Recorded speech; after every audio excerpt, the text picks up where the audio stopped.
You're watching the Media News. Now let's turn our attention to Yobe State, where more than 13 persons have reportedly been killed and 51 injured, while about 107 houses have been destroyed after a windstorm wreaked havoc on some communities in Yobe State.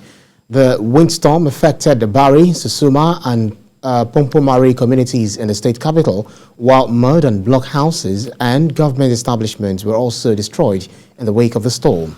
Yobe State correspondent Michael Ashoma reports. A sad day for residents of Abari, Susuma and Pompomari communities in Yobe State.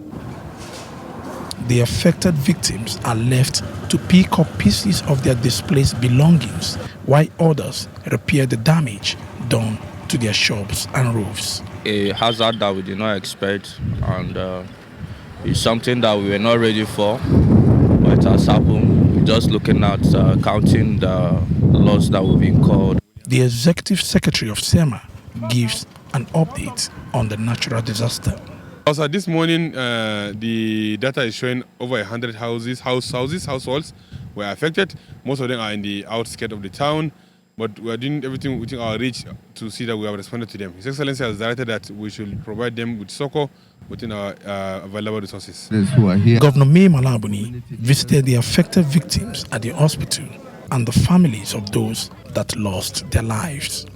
It is most unfortunate that this tragedy has claimed lives and the loss of properties, which of course we are doing our best, inshallah, to help the victims and to ensure that we do our best as a government to renovate some of these affected buildings and to help the victims to ensure that they are settled properly.